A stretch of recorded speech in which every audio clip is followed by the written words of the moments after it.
could be being felt for many years to come. Andrew Plant, BBC Points West in Swindon. Now, we reported recently on the proposed expansion of Bristol International Airport, all fuelled, of course, by the high demand for cheap flights to a never-ending list of destinations. Well, one student here in the West has other ideas. He's an American who's given up on cars and planes. So what did he do when he had to get from San Francisco to Bristol? Scott Ellis has been finding out. There's still no sign of Joshua Hart's missing the luxury of cars or planes, even after a 6,000-mile journey here to the West Country without either. He's still using his trusty bike so much, it's driven him to song. Call it a road back to... Partly inspired by his latest 14-day epic. I started out on a streetcar, going down Market Street in San Francisco, train to New York, and then a train to Montreal. And then I got on the container ship.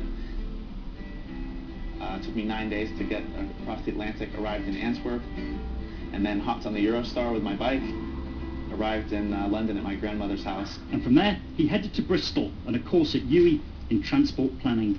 As well as avoiding jet lag, cramped airline seats and in-flight catering, he feels he's done something for the environment. And I'm not expecting everyone to give up flying or driving tomorrow, but I think a lot of us can think critically about the way we travel and examine our options. I don't think anyone should be able to tell us how we should travel. I think that's a really independent decision, and there are implications for each mode of travel that we choose.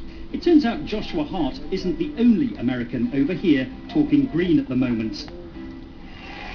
I am Al Gore. I used to be the next president of the United States of America. There's also Al Gore, who swapped politics for environmental campaigning with his new documentary, An Inconvenient Truth. If you look at the 10 hottest years ever measured, they've all occurred in the last 14 years, and the hottest of all was 2005. For his part, Joshua Hart thinks Bristol's already a very green-thinking city, but he does wish he could carry his bike on a bus, just like in his home city of San Francisco. Scott Ellis, BBC Points West, Bristol. Now, campaigners have confronted Gloucestershire's senior animal health inspector today to save the life of Harriet, a cow destined for slaughter.